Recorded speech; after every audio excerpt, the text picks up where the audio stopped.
We're at adopting Bitcoin in El Salvador, and I have the pleasure with Juan, who is doing business development at Galoy. How's it going, Juan? It's going great, man. We're very excited to be here. We've been preparing for a year for the conference, and we're very happy that it's finally here. Okay. So maybe let's start with the conference itself. It's a buzzing show, a lot of people. It's the second one. Yes. What was the intention? Why did you start a conference in El Salvador? So, of course, you know El Salvador is the origin of everything Bitcoin, right? That's the way we see it. The company was founded in El Salvador because of that. The idea was, how do we help the adoption of Bitcoin in the world? And we thought El Salvador, especially El Zonte, was a perfect place. And in thinking what else can we do, we thought a conference to really unite everyone that has the same mission in life or the same philosophy. How do we get more and more people to adopt Bitcoin? And that's the purpose of the conference. Can you share some stats, like how many foreign versus local attendees? Oh my God, that's a good question. Actually, I don't know the mix of foreigners versus locals. I'm almost wanting to say that it's half-half, but I will verify that. Now, I can tell you that last year we had about 700 attendees, and this year we're hitting very close to 1,000. So a very, very interesting growth there. And maybe what else is interesting for you? You mentioned like the idea is to help adoption. Yes. Do you see that happening on the conference? Yeah, absolutely. So I think that El Salvador is a very interesting country because they had the law that in some way was going to help adoption, and it has. It has opened up, at least for a lot of people that have the goal of really pushing adoption worldwide, to come here. And that's the best thing about it, because it's not like the law caused more adoption, right? That doesn't happen like that. But what it did do is it caused this, right? It caused the environment for a lot of people to meet.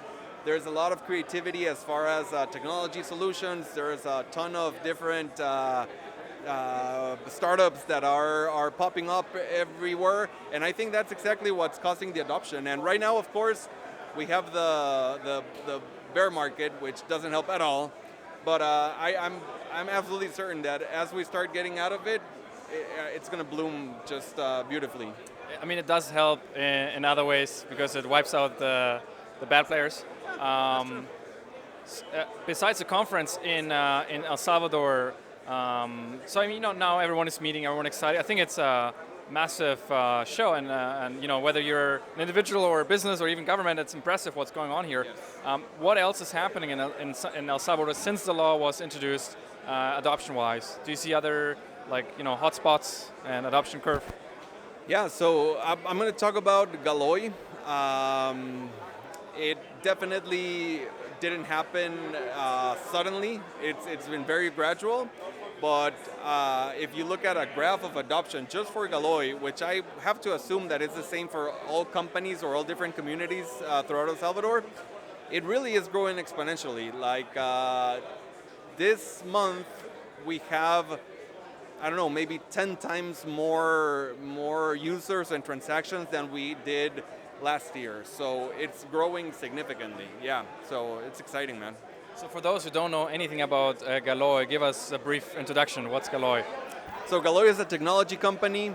We focus on developing technology for financial services on Bitcoin and Lightning. We developed one of the first Bitcoin wallets in El Salvador, the Bitcoin Beach wallet. And now we're working with other organizations in the world to build Bitcoin infrastructure that's going to help with hyper-Bitcoinization. Okay, so the wallet itself, it's a Bitcoin wallet, it's a Lightning wallet. You have on-chain as well as Lightning? Yes, exactly. It's so we're 100% Bitcoin, that's all we do. And yes, you can do on-chain transactions, you can do Lightning.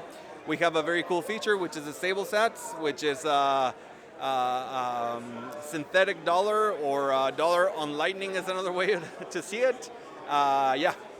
Yeah, so that's what's very interesting, I think. Maybe the most interesting, because we all know you know the end user needs the dollar. There's no doubt about it. When you try and onboard people on Bitcoin in a shop, for example, right? They will try it one time. Price goes down. They will lose their money. Will be very unhappy. They will have very bad impression, and it's just not usable yet as a medium of exchange, really, unless you're willing to take all this market risk. So most people are very uninterested in Bitcoin because of that. And so I think that's why the government wallet, the Chivo wallet, introduced a dollar right away. And I think that really made it easier for people to like get close to Bitcoin and use a Bitcoin wallet, basically like a banking app, which is completely independent, right? And so maybe you could share a little bit more why you decided to introduce the Stablesats feature and a bit of the history of that.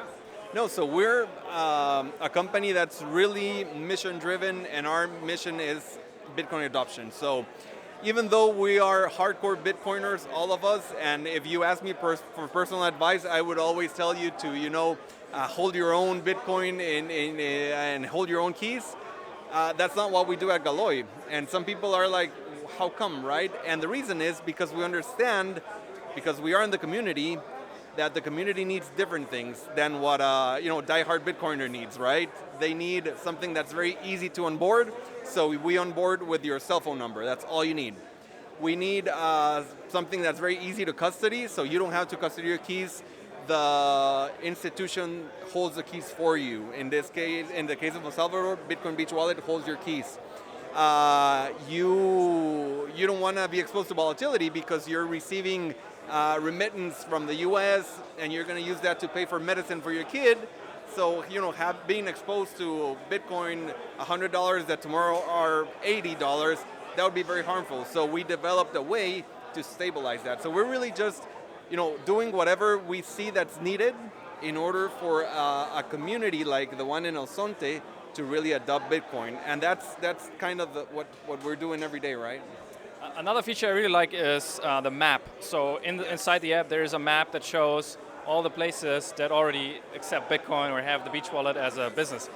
Do you see that number growing? The torches on the map, basically. Absolutely, and the amazing thing is that we only have presence in El Salvador officially, but it's growing worldwide. Like there's a big community right now in Guatemala. There's a big community in Costa Rica. If you zoom out every day, there's like a new country that we had no idea there were Bitcoiners using Bitcoin Beach Wallet over there. So yeah, that's a great feature. Is another of those preferred features from the community, and yeah, it's growing every day. Is Bitcoin Beach Wallet available in other countries, or does it need a El Salvador phone number? So there's a few things. You can download it anywhere except in the U.S. And the reason is because there's some regulatory issues that just don't make it feasible for it to exist in the U.S. The other thing that could be a challenge is that you do need a phone number that's able to receive messages from us. And there's some countries that have restrictions. So it's almost worldwide except the U.S. and a few countries that have restrictions with SMS. Is there any way to restore or recover funds through the phone number? Recover funds. Well, in case you lose your phone, I can always retrieve my wallet and retrieve my funds. Yeah. Of course. If you lost your phone and no one extracted your funds, then yes, you would be able to restore the wallet to another number. Of course, if someone took your money out, then that would be a problem, right? You also have on-chain Bitcoin? Yes, we do. And you can back it up self-custody or? I mean, what you can do, of course, and we actually encourage you, is if you have a large amount, you should take it out and you should store it in your own cold storage or hardware wallet or whatever you choose, right? Yeah, but if you keep it in the app, then it's with the community. I think you're also the right one to ask if there's a shop that might be interested in accepting Bitcoin. Like, why should they? What's the reason, or what are the benefits for a shop to use Bitcoin for payments? Right. So the first one is, of course, why not, right? Because there is no risk. It's just one. Now since Stablesats. Exactly. Actually, since Lightning, because just with the introduction of Lightning, you can actually receive a payment and you have the ability to exchange it immediately to dollars. So there's really no risk in accepting Bitcoin. Stablesats is one more way of eliminating the risk of volatility. So, if you receive a visit from a Bitcoiner, there's more and more Bitcoiners every day throughout the world, and they want to pay in Bitcoin. If you accept Bitcoin, then you're going to get their business. If you don't, then you won't. So that's really the main reason. The other reason is because it's just a great, it's almost the perfect payment method. And then the reason is because payments are final and the settlement is final. That means if someone stole a credit card and they come to your business and you give them a service or product, and then the original owner goes to the bank, then you as a business, you lost that because you're not going to get paid by the bank, right? Because there was a complaint there filed. But in Bitcoin, once you receive the payment, it's really the payment. It's final settlement, right? So there's many benefits. It's immediate. It's cheap, almost free. Anywhere in the world you can receive payments. So there's a ton of reasons to do it. Awesome. One question I have, I don't know if you can answer, but what are the banks in El Salvador thinking about all this? Are they already aware of it? Are they do they follow it? Yeah, well, of course they follow it because, as you guys know, it's law in El Salvador to accept Bitcoin or to use Bitcoin as legal tender. But the banks really haven't been leading the way in penetration or in adoption. I think a lot of the banks are just kind of staying as far as they can from the scene. I have seen a few banks today walk by and talk to me about, what do we do? So hopefully, they're starting to get into it. But they're skeptical, just like everyone in the world. Traditional finance, they're like, let's see what happens, right? So I guess you've been with Galoy from the beginning, and also. No, actually, I joined, not too long ago. I've been maybe 6 months with the company. The company's been around for more than 2 years. So yeah, I'm one of the recent, additions. Maybe the final question is, so we've come a long way already in the past 2 or 3 years. It started very small, right? Just a bunch of people, a small team, educating, and now we're here with thousands of people, and it's legal tender. What are the next steps? So first of all, what do you think is needed still in El Salvador, short term or midterm? Yeah, so I think what we need is education. That's definitely the number one thing. I was talking to my Uber driver today about Bitcoin. Every time I get a chance, I do that. And he didn't know anything about it, right? He was like, yeah, of course I've heard about it. I've tried it once or twice. I really don't know what it is, why I should use it. And that's what we need, right? We can have any amount of laws, any amount of companies, but if people don't understand the value, don't understand the reasons why they should use it, that's a big challenge. So I think not only in El Salvador, but in all of Latin America or all of developing countries, that's the main thing, just education. So the Bitcoin Beach Wallet is one of your main products. What other products do you have? So there's a group in Costa Rica called Bitcoin Jungle. They also use our stack. There is a smaller company in Chile, South America, that's also using our stack. Right now we're working with a Panamanian company. It's called Guat. It's like a DCA service. And there's a few more in the way, but definitely Bitcoin Beach is the biggest one and the one that's been around for the longest. Did you also maintain that in-house, or? The Bitcoin Beach Wallet. So Bitcoin Beach is a company by itself right now. They actually are starting to get their own developers. Up until now, we have done all the dev work for them and we have maintained the wallet, but they're slowly getting more independent, and that's actually the model that we prefer for all of our clients.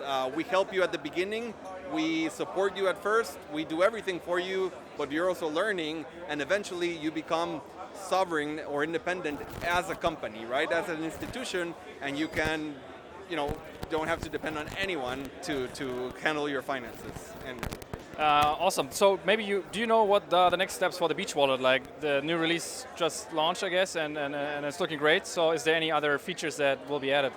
So it's always improving. There's a ton of new features. I wouldn't be able to speak about specifics. I know there's a lot of changes in design because we're getting feedback from customers all the time. So we're always trying to make the UI better.